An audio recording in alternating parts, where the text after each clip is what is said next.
Well, welcome back. Our reading here is probability concepts as we continue through basic concepts of quantitative methods. So this one you might find challenging, but we'll try and sort it out for you and make some sense of it. We'll start off with some terminology. When we talk about a random variable, we're talking about an uncertain number. So that could be tomorrow's temperature or December's rainfall, or mostly for our purposes, the return on a security or portfolio or an index.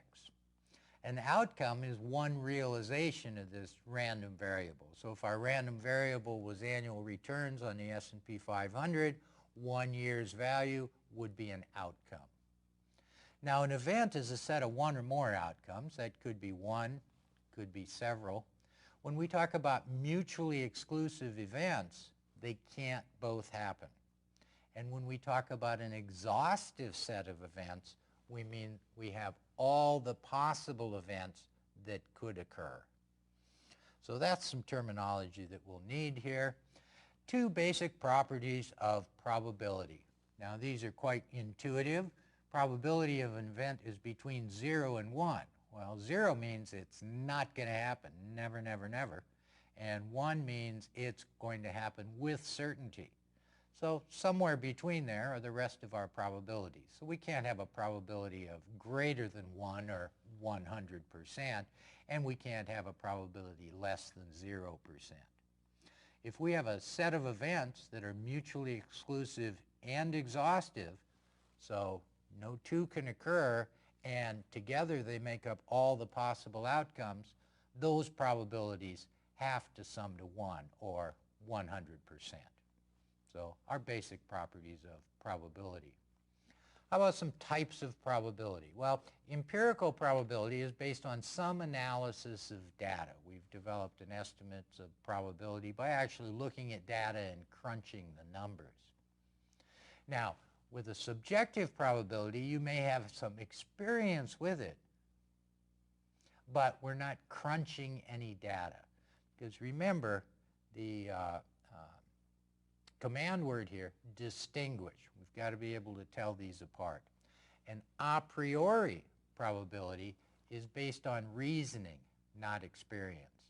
So if I flipped a coin 500 times and said, well, heads came up 235 times, an empirical probability might be based on that, the probability of getting heads.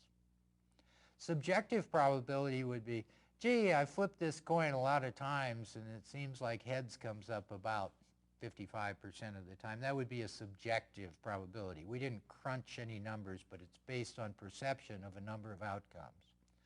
A priori probability would be to look at a coin and go, well, heads on this side, tails on this side. I think it should be about 50-50 between heads and tails. That would be an a priori probability. Odds for or against. Now, odd that this is in our curriculum.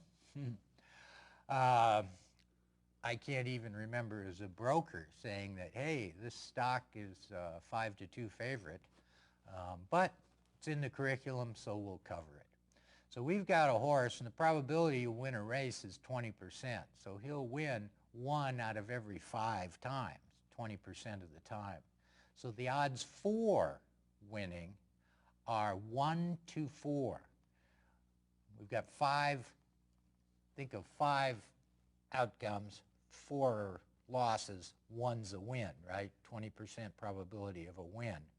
So here we've got the losses in the denominator and the wins in the numerator, and that's where we get the odds for of 1 to 4.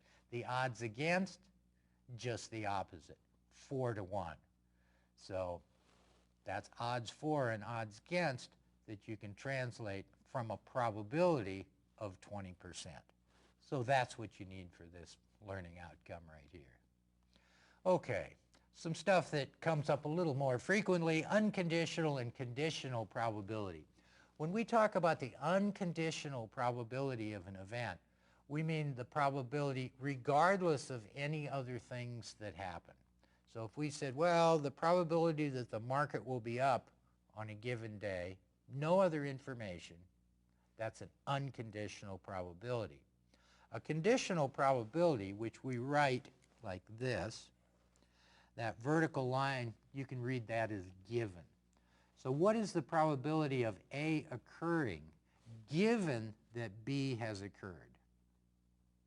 So we could say, well, what's the probability the market will be up for the day given that the Fed, the Federal Reserve, raises interest rates?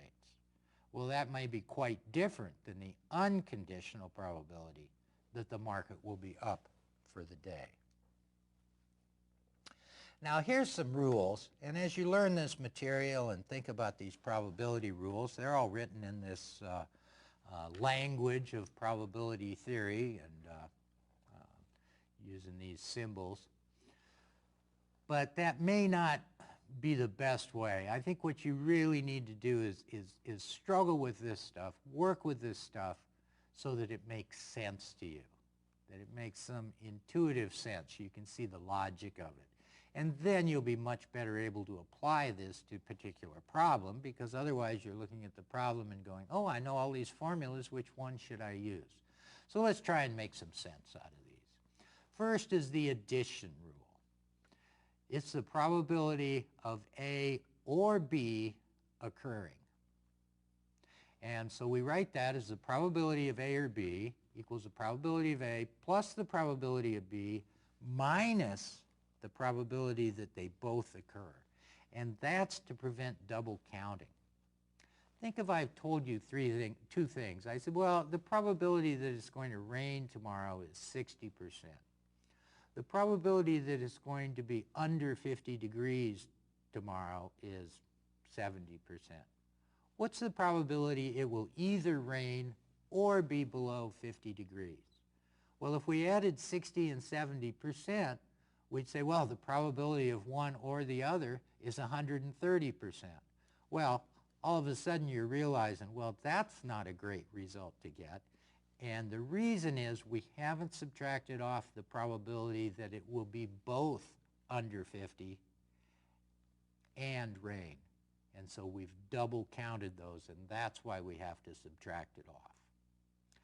The multiplication rule is the probability AB. That means A and B both occurring.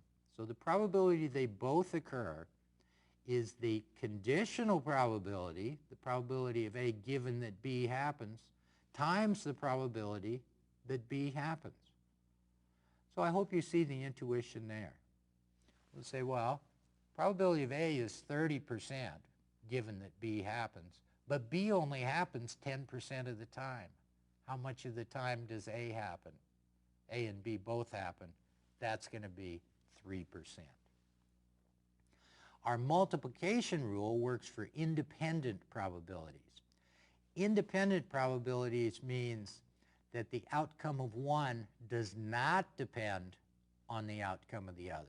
That's why they're independent. So think of flipping a coin twice. Well, each is an independent trial. Whether you get heads on the second toss, believe me on this, whether you get heads on the second toss doesn't depend on what you got on the first coin flip. So when they are independent, we can say the probability of A and B both occurring is the probability of A times the probability of B. So that makes some sense, and it's got a fancy name, the multiplication rule. So let's say we're flipping a fair coin and the probability of heads is 50%, 0.5. Well, what's the probability of getting two heads in a row? Well, if they're independent, probability of heads on the first toss times probability of heads on the second toss, the probability of getting two heads in a row is 25%, 0.25. And if we did one more, I can see I'm writing a little small for you, so let's do 3 up here. 0.5 times 0.5 times, times 0.5. Okay. So that's 0.25 times 5. I think that's 0.0125. So one time out of 8, we will get 3 heads in a row. So that's our multiplication rule for independent probabilities. And total probability rule. This just says if we can kind of break it up into all the possible outcomes, they should sum up to 100%.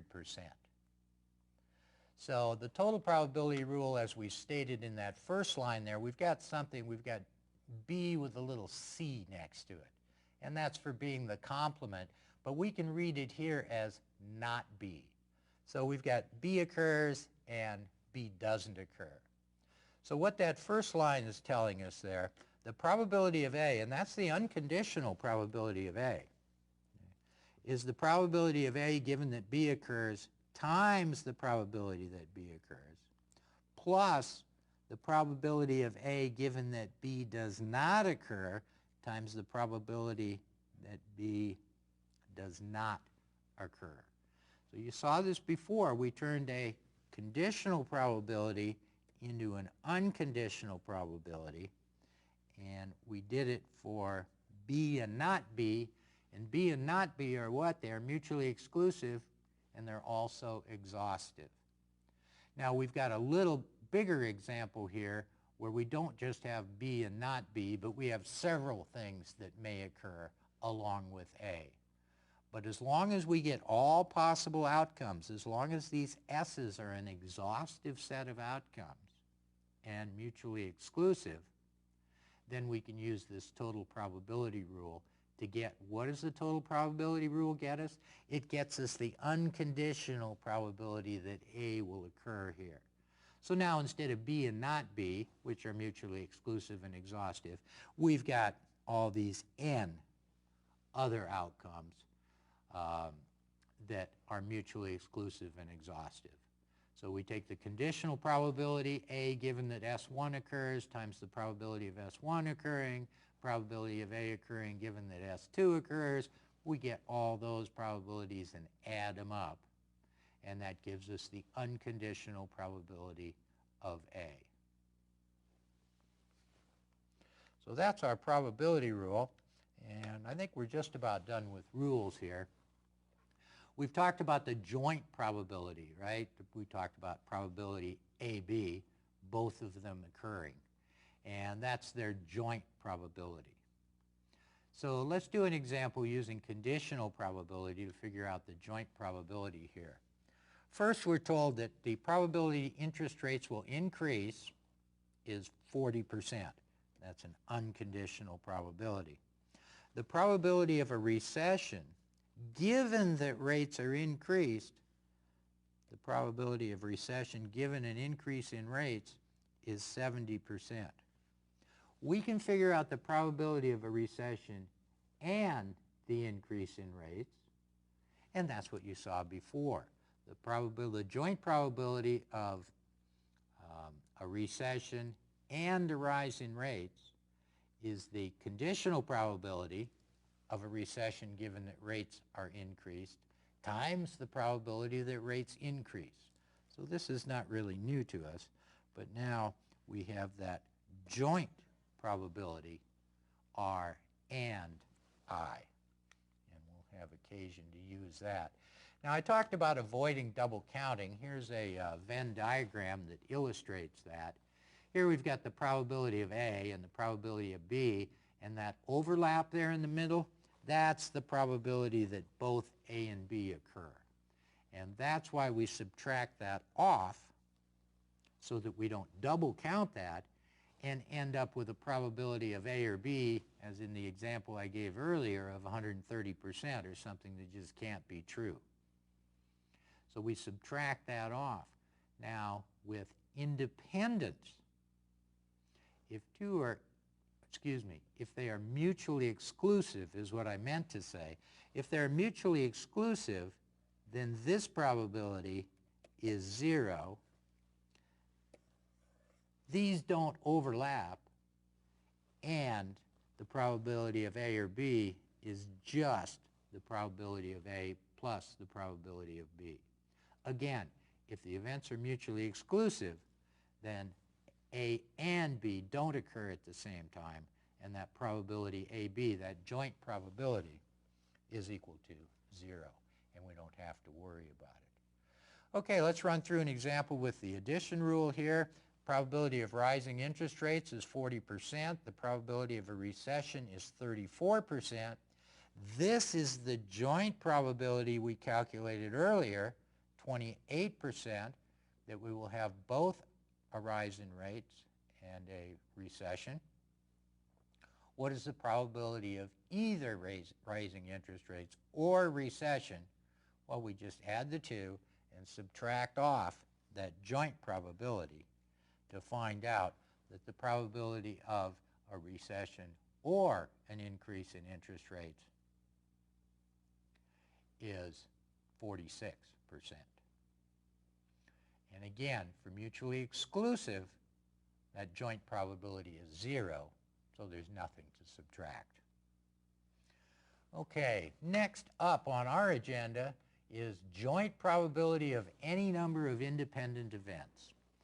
To repeat, dependent events, knowing the outcome of one tells you something about the probability of the other. Independent events, knowing the outcome of this other event doesn't tell you anything about your probability.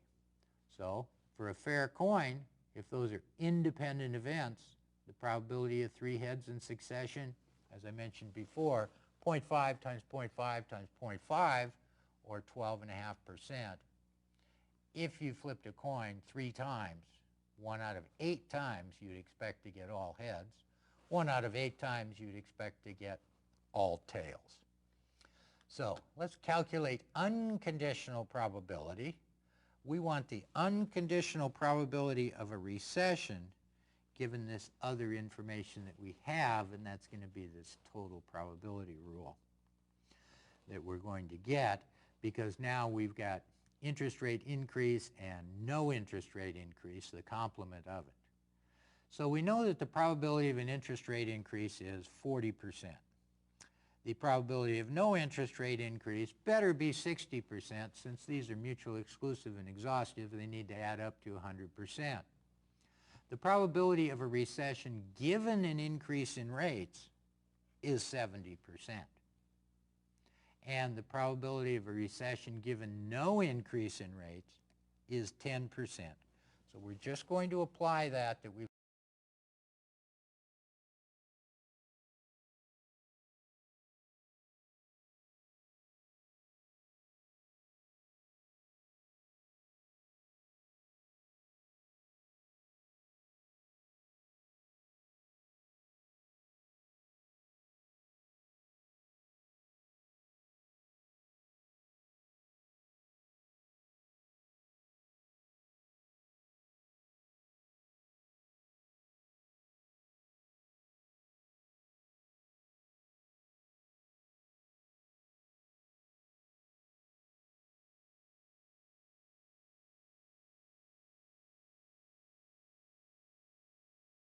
learned before. What's the unconditional probability of a recession? So we're going to take these conditional probabilities, multiply them times the probability that the condition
additional item actually happens.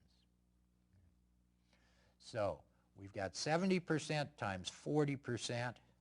That is the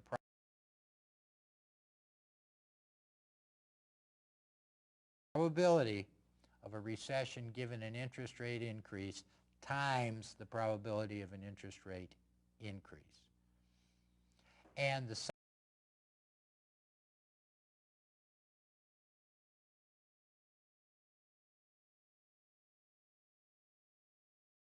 second part of this, 0.1 times 0.6, well, that's the probability we won't have an interest rate increase times the probability of a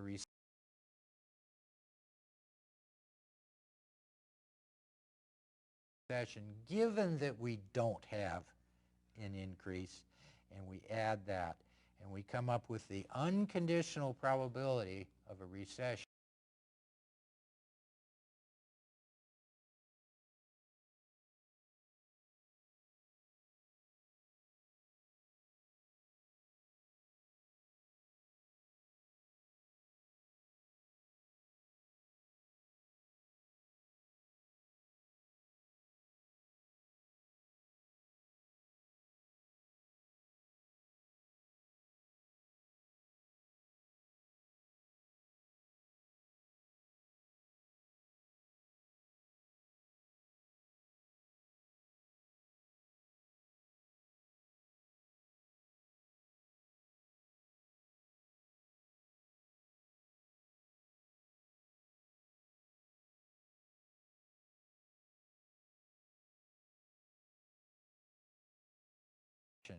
is 34%. So if we don't know anything about what happens to the interest rates, our expectation is that 34%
of the time we're going to have a recession, at least as we've outlined the problem here.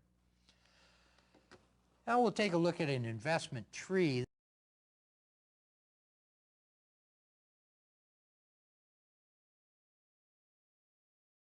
This is just some probabilities based on probabilities. So look at the construction of this so you know how to build one of these, and then we'll talk about the inferences we can make from it, or the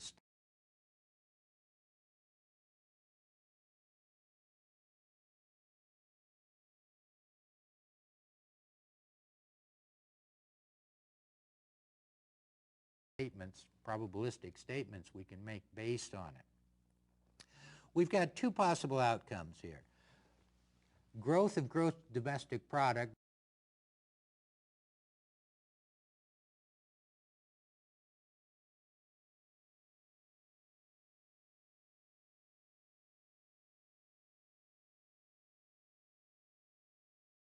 greater than 3%, or growth of domestic product not greater than 3%.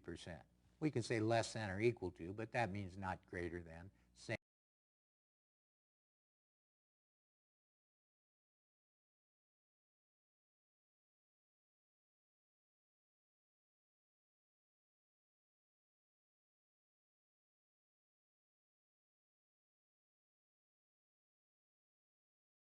thing.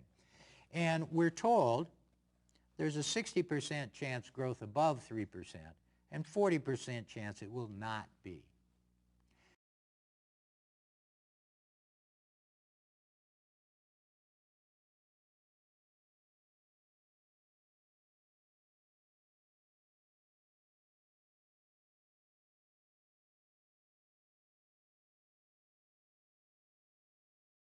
Now we're talking, moving to the right here, we're talking about some conditional probabilities.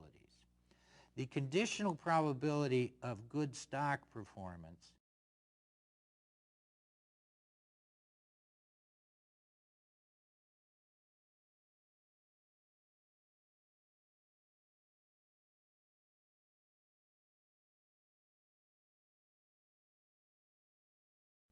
given that GDP growth is greater than 3% is 30%. And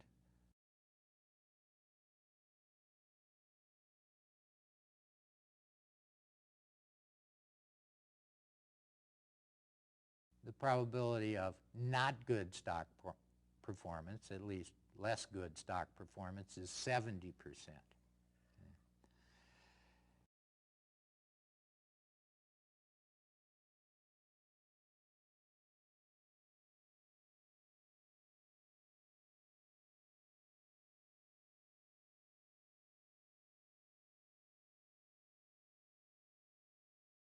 And 60-40 down here for the higher and lower earnings per share numbers. So there's our tree.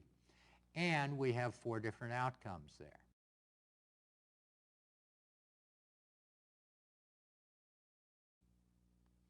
Now, as we look from left to right here, there's a 40% chance growth is not greater than 3%. The conditional probability of earnings per share of $1.30 given that GDP growth is not greater than 3% is 60%. So we can multiply these together, 40% times 60%, and say that the probability of this outcome right here is 24%. The same way we can get the probability of this outcome here as 42%, goes 6, 3, 18%, and down here 0.4, 0.4, 16%, add them all up and get 100%. So let's fill in those probabilities in a more official fashion now. So there's the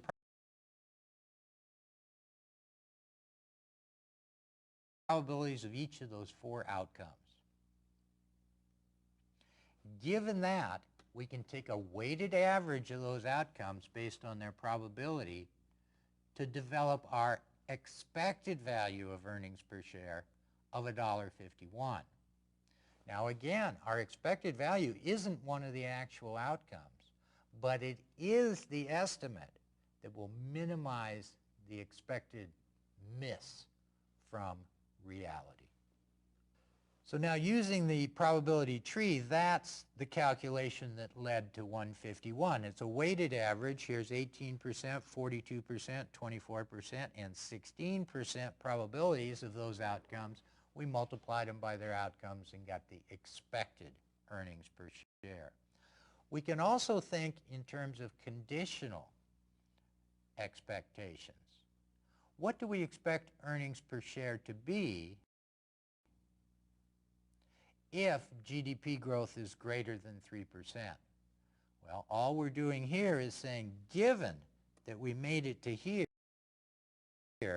what's the expected earnings per share? Well, it's just 30% times this outcome, 70% times this outcome. Down below, conditional on GDP growth not being greater than 3%, we've got a 60% chance of earnings per share of $1.30.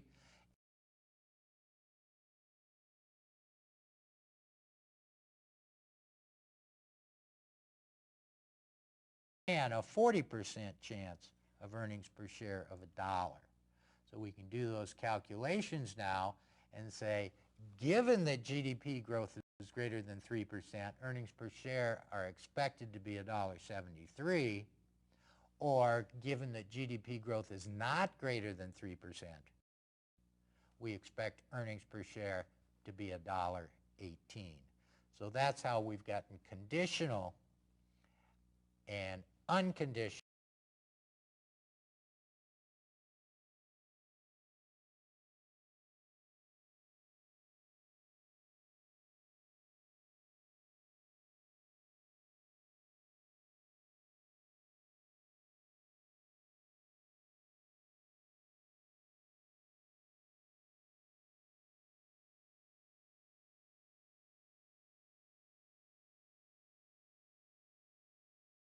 expectations from this investment tree.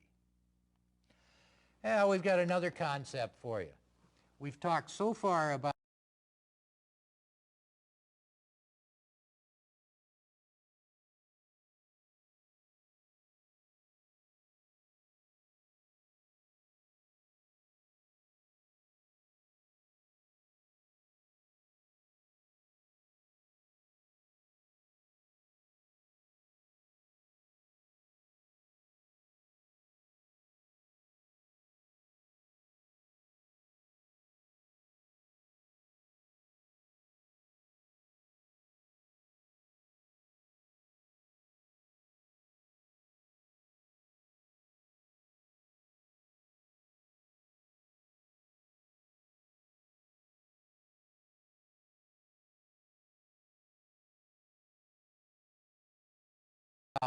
statistical terms for basically the outcome of a single event.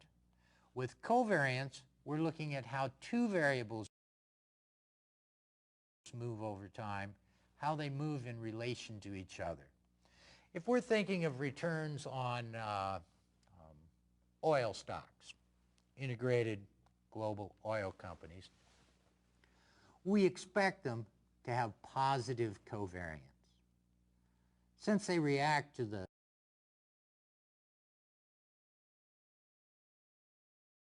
overall economy and the price of oil in particular, when one is up above its mean return, the other tends to be above its mean return. So that's positive covariance. Covariance can also be negative. If you're thinking about an oil stock and an airline stock, well, one of the biggest costs of an airline is their fuel costs.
And so when oil prices are up, airlines' expenses are up, their stocks tend to perform relatively poor.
and the oil stocks would be relatively good. So we might look at the returns over time on airline stocks versus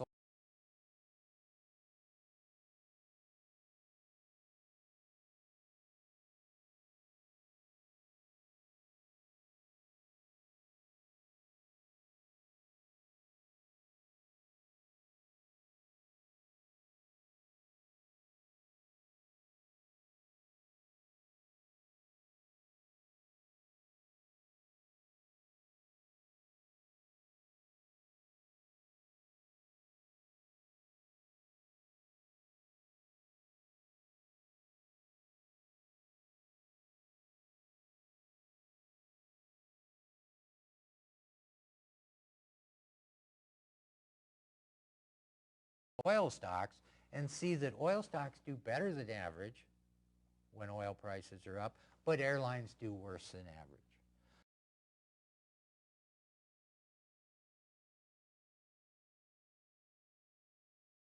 So one group tends to be above its mean in returns when the other tends to be below, and that's what we mean by a negative value for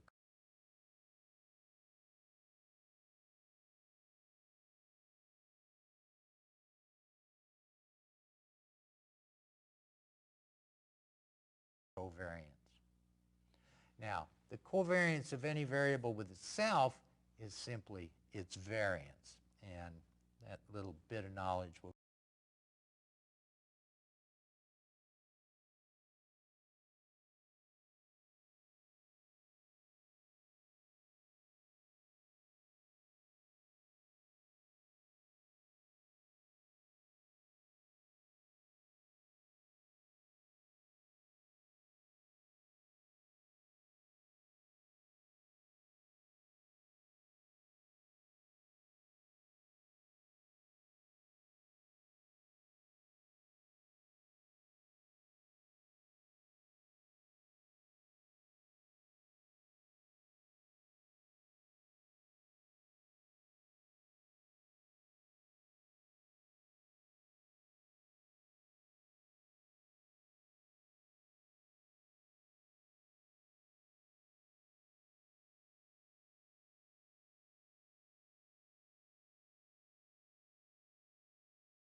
come into play in a bit.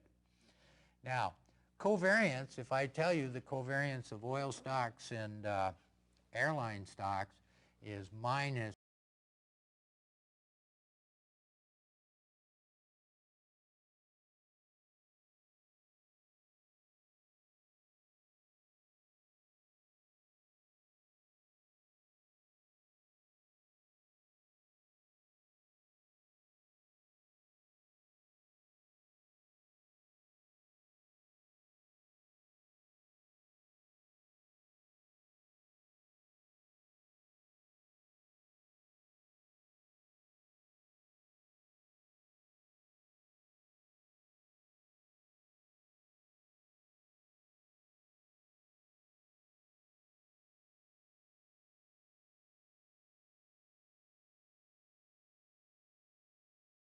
point 0.0012765, well, you know it's negative, but you don't really know that much about the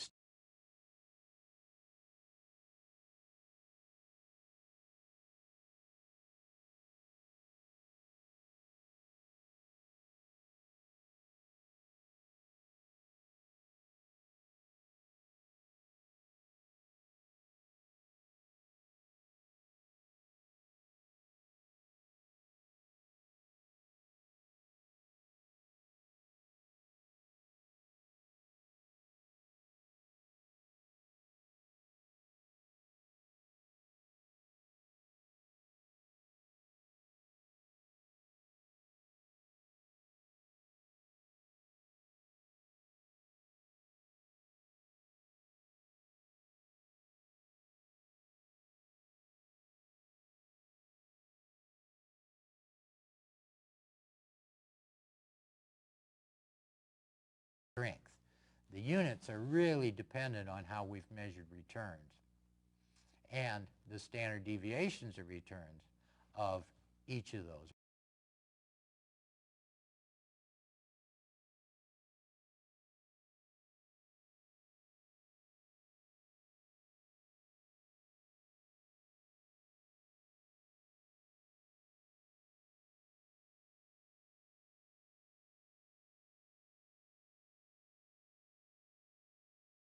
Variance of each, variance of both the oil stock returns and the airline stock returns. So what correlation does is it standardizes covariance to make it easier to interpret. The positive and negative part doesn't change, but the units change. Correlation can only take values between -1, which is perfect negative correlation, and +1, which is perfect positive correlation. We'll use the regular letter R for our sample correlation coefficient and the Greek letter rho down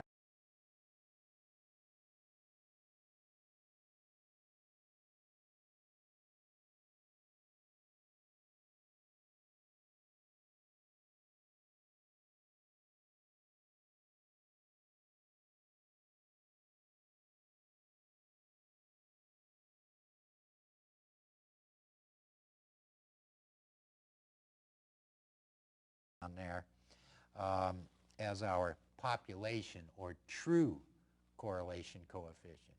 So now on that scale, if I say, well,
the airline stocks and oil stocks have negative correlation of 0.75, now we can kind of get an idea of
the scale and say, well, that's pretty strong negative correlation. And that's why we standardize this, so we can interpret it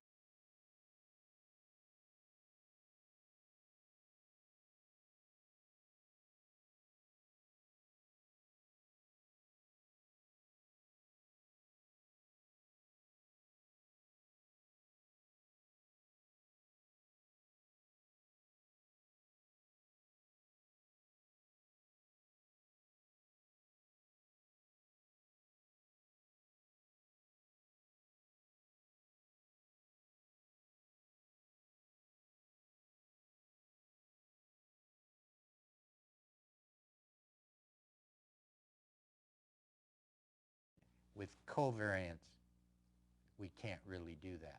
So here's a formula you need to remember, or maybe it's less threatening if I say here's a relationship that you should know. The correlation coefficient is the covariance divided by the products of the standard deviation of each variable. So that's what scales it to -1 to +1. Let's just do a simple example. There's not a lot to be learned here, but you can see how we do it. Anyway, the covariance between two assets is 0.0046. Well, we know it's positive. And the standard deviation of return on asset A is 0.0623, 6.23%, and for asset B, it's 9.91%. What is the correlation between the two assets? Well, it's just plug and chug, put in the values, crunch it through. We get a value of positive 0.745. So we've got a fairly strong positive correlation here between the returns on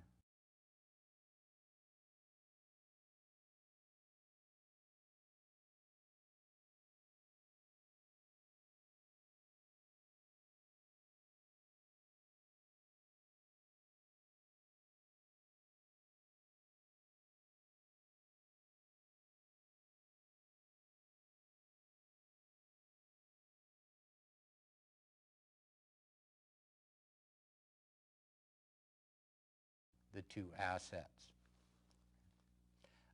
One thing to remember, if you run into a problem that says calculate the correlation coefficient and you get an answer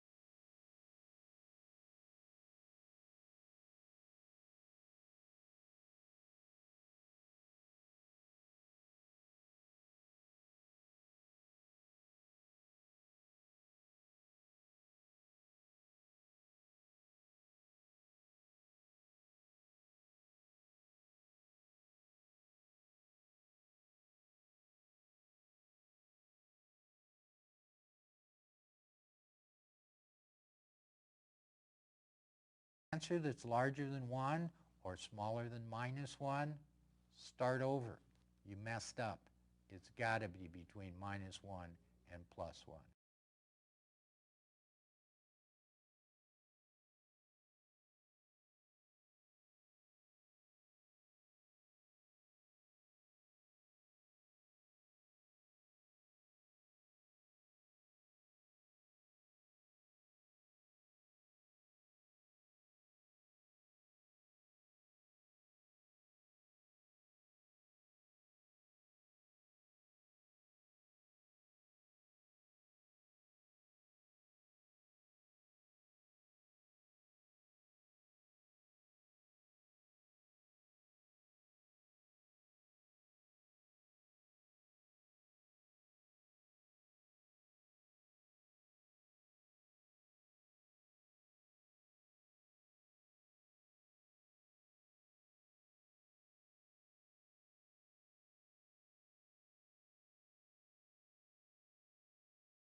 Okay, expected value, variance, and standard deviation from a probability model.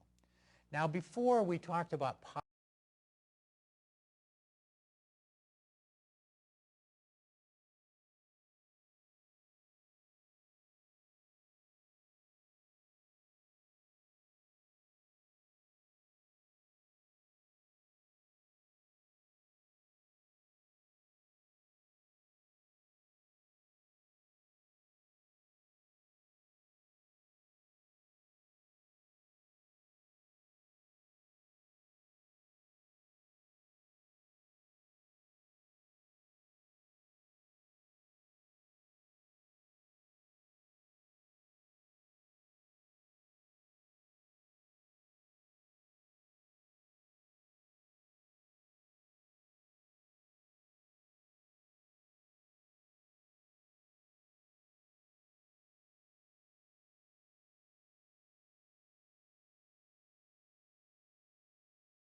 population standard deviation or population variance and sample variance. Okay? And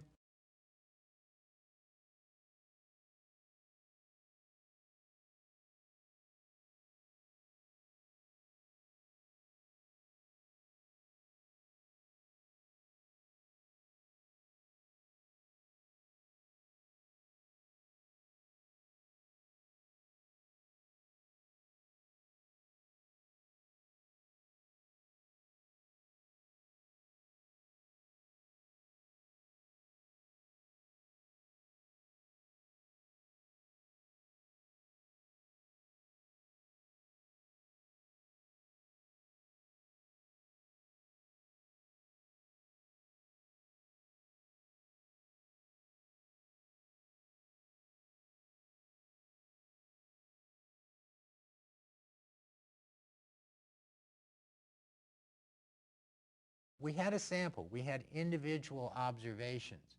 Or we could use historical data, right? We can look at the last 20 years returns on the S&P 500 index.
And we can use that to estimate the variance. Well, this is a different kind of model than having that data. This is a forward-looking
model, and you don't have to worry where this came from. You know, maybe it comes from Goldman, maybe it comes from Bloomberg, maybe it comes from God himself. I don't care. We just got to be able to crunch the numbers. So here we have three possible outcomes. Sometimes we say states of the economy. A recession, a normal economy, and a boom economy. Then we've got the probabilities of those. And then we've got the returns. What we're going to do is a very similar thing as we did before. First we're going to get the mean. Then we're going to look at those deviations from the mean and square them. But then we're going to use those probabilities. Rather than adding them all up and dividing by n or dividing by n minus 1, that's kind of equal weighted, more or less. We're going to use these probabilities. So first off, what is the expected value of x? That is just the sum of the probabilities times the outcome, right? A weighted average of the outcomes where the weights are the probabilities. So we've got that expected value there. And once we have that, we can get the deviations from the expected value in each state, square them, multiply them times the probability for that particular state of the economy, and add them all up, and there we have variance from a probability model rather than from historical data. And we can take the square root of that and get the standard deviation, which is 11.36% here. So that's the calculations. Notice the word calculate is definitely the command word, or one of the command words, for this learning outcome statement. So you need to know how to do that. So you just follow through this example and try and relate it back to what you saw before with population variance, dividing by n, and note the differences between equal weighting every observation and having 3 possible outcomes, each with its own assigned probability. I mentioned earlier we could use these weighted averages to do a portfolio expected return, and that comes up in this learning outcome statement here. And we just say an expected return on a portfolio is a weighted average of the expected return on the assets in the portfolio, where the weights are the proportions of portfolio value. So nothing we didn't see anything before. We've got however many assets or asset classes in the portfolio, 1 through n. We've got the expected return for each asset class, and we've got the portfolio weight, the percentage of the total portfolio in each asset or asset class. Add them all up as a weighted average, and that's the expected portfolio return. Now, one of our final topics here is kind of a big formula, and it is the variance of portfolio returns when we have, in this case, 2 risky assets. Now, we can generalize this to many risky assets, but this is where we start. So we've got asset A and asset B, and we ask ourselves the question, well, what is the variance of a portfolio when we put these 2 different risky assets in there? Well, the things that depend on are pretty much intuitive. First off, we've got the variance of returns on each of the assets. Certainly those are going to affect the variance of the portfolio return. And then we say, well, how much are we going to put in asset A and how much are we going to put in asset B? Well, these are the weights. WA and WB must sum to 100%. That's the proportion in each asset. And then we have this last term here, which is maybe not so intuitive, that it's going to depend on the covariance. Let me just explain a little that, say we were talking about an airline stock and an oil stock, and we put those together in a portfolio. Well, it's not just their variance and weights that matter. It's the fact that they have negative covariance. One's above its mean, tends to be above its mean, when the other tends to be below its mean. What does that give you from a returns perspective for your portfolio? It gives you a little smoother ride. Compare that, at least thinking about it, to putting 2 oil stocks in this portfolio. Well, we think are going to have positive covariance, that they're going to do well in the same time periods and poorly in the same time periods.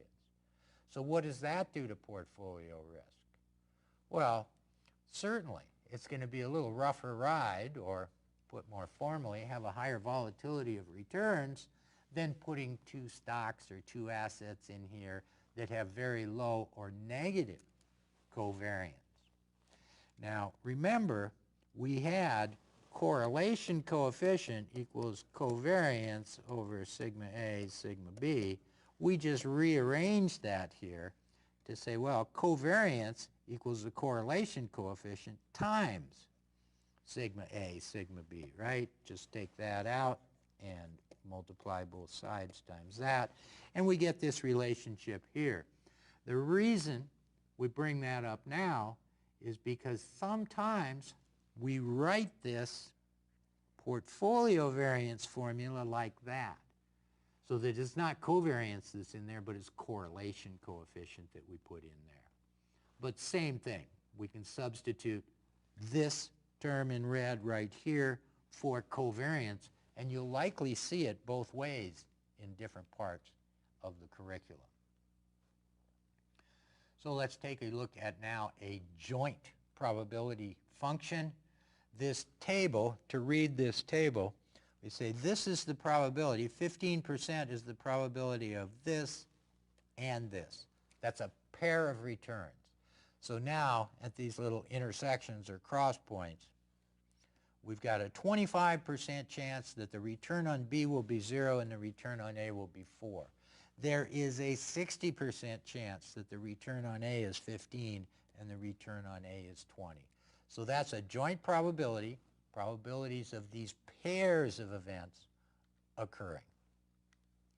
So that's our joint probability function. How can we calculate the covariance? Well, it's going to have to do with the deviations of the mean. Again, remember with variance, we took the deviation from the mean and squared it. Now we're going to take the deviation from the mean and we're going to multiply them together for asset A and asset B. So if one's above its mean when the other's below its mean, we're multiplying a negative times a positive, we're going to get a negative covariance. If they both tend to be above their means in the same time periods, then we're going to get a positive covariance. So let's look at this calculation. Since the word calculate is definitely in the learning outcome statement, there's our three probabilities. And what have we done computationally here? Well, here's our 15%. That's our probability right here. Okay. We figured out the mean, the simple mean, the arithmetic mean, or expected return based on the data we have. That again is what? It's a weighted average of those three outcomes, with the probabilities being the weights. So that's where we got those. So now we're going to say, well, here's this 20% return. That's 7 above the mean. And we also have this 40% return. That is what? 22 above the mean of 18% for return on asset B. So we multiply those together. Remember with variance we only had one of those, so we squared it. Here we multiply them together, multiply them times the probability, and add them all up. So what have we learned to do here? We've learned to calculate a covariance from a joint probability function. That's all we're up to.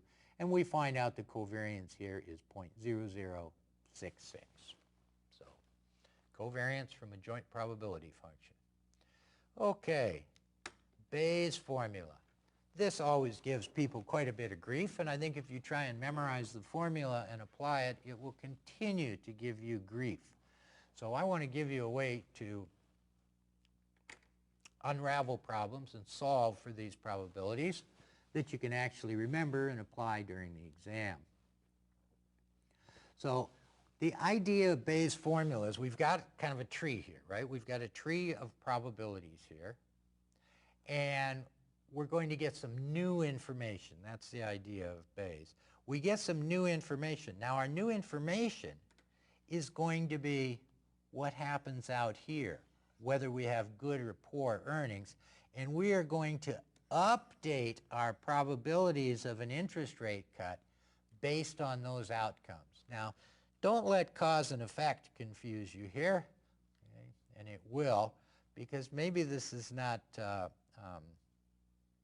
exactly fit reality, but it certainly fits the application of Bayes' formula. So what we've got is a 60% probability of an interest rate cut and a 40% probability of no interest rate cut. So we go out the tree, right? 60% times 70% is 42%. So that's the joint probability of an interest rate cut and good earnings is 42%. Poor earnings is 18%. Add them up, that gives you your 60% unconditional probability of an interest rate cut. And then we can follow the other branch of the tree. 40% probability of no interest rate cut. If there's no interest rate cut, given there's no interest rate cut, there's a 20% chance only of good earnings. 20% times 40% is 8%. and then that's our joint probability of no interest rate cut and good earnings, and 80% chance of poor earnings if there's no interest rate cut, and so that's a 32% joint probability down there. Now, the question becomes, what is the probability that we have an interest rate cut given that we have good earnings? We're going to call this the posterior probability. We're kind of updating our probability based on new information about earnings. So here's where the formula comes in. We want the probability of good earnings. Good earnings and an interest rate cut, 42%. Good earnings and no cut, 8%. If we know we have good earnings, what is the probability of C? What is the probability of an interest rate cut? Well, 42 and 8 is 50%. So in some sense, 42 out of 50 times when we have good earnings, it will be associated with an interest rate cut. So in order to solve this, I'm going to take 42 over 50 and come up with, it's probably 84%. So our updated probability that we'll have an interest rate cut is now 84%. So you've got a Bayes problem. You're asked the probability of one outcome given another. Go to the given outcome, our good earnings here, take the total probability, 42% and 8, that's 50%. Then we want the probability of an interest rate cut. So we take 42 times out of 50, and that's 84%. And that's our updated probability. So that's Bayes' formula. Now you'll see in the books, you'll see the formulas. You can try and memorize the formulas, but I tell you, I like this way right here. It just lets you think about it instead of relying on your memory. Okay, a couple of last topics here. Factorials for labeling. Out of 10 stocks, 5 will be rated buy, 3 will be rated hold, and 2 will be rated sell. How many ways are there to do this? Well, we're going to use our factorial. Remember that exclamation point, 10 factorial, 10 times 9 times 8 times 7 times 6 times 5 down to 1. So that's our factorial. And it's actually on the TI calculator. I assume it's on the HP12C as well. But there is a factorial key on here if you have to do some of these calculations. But that's it. We've got 5 rated buy, 3 rated hold, and 2 rated sell. And so we take 10 stocks, 10 factorial over 5 factorial times 3 factorial times 2 factorial, 2,520 ways to do this. So there it is, using factorials for calculating the number of possible ways to use 3 labels here.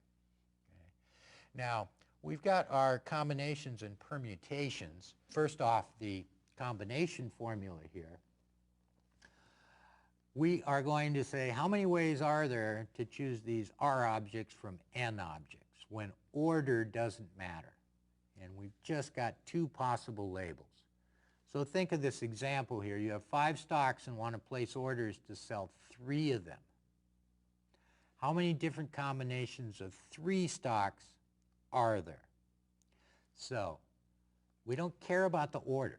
If we pick 3 stocks, A, B, and C, or we pick B, C, and A, or whatever, that's 3 stocks. So we just say, how many different groups of 3 are there out of 5? So this is the combination formula. And as you can see, it's 5 factorial over 5 minus 3 factorial times 3 factorial, and we get 10. Now, you won't need this formula for the exam, I wouldn't think, because on the BA calculator, there is an NCR. N choose R objects, the combination formula, and there's also the next one we'll see, NPR, the permutations. So this symbol is on your TI calculator. So find it there, you put in 5, NCR 3 equals, and it'll spit out 10. Now, when order does matter, we have the permutation formula. So when order matters, it says, yeah, you're going to pick 3 stocks, but you're going to have them in order 1, 2, 3. Well, that means there's a lot more ways to do it. So we get a bigger number, so the formula is different. Now that NPR, that permutation calculation, is on the TI calculator. And we say, well, we have 5 stocks and we want to sell 3, one at a time in a given order. How many ways are there to choose 3 stocks and the order in which they're sold? Well, that's just straightforward. Order matters, so we want to use the permutation formula. So instead of getting, what we get, 10 before, now we get 60. Because that term that went away in the denominator was r factorial, 3 factorial, 3 times 2. So we lost a factor of 6. 10 turns into 60. And as I say, you can solve for that on your calculator. When we get to talking about the binomial formula, we'll start using some of these when developing our models and probabilities. Okay, so here's your calculator solution. As I mentioned, oh, it's a second function. Sorry, I didn't mention that. That could be troublesome. So 5, second function, n choose r, combination formula, 3 equal 10. Or 5, the second function being the NPR, and these are just above the plus and minus keys on your TI calculator. So you can do that with your calculator. Okay, so that brings us to the end of this reading. I hope you found it valuable, and I'll see you again in the video instruction. Happy studying.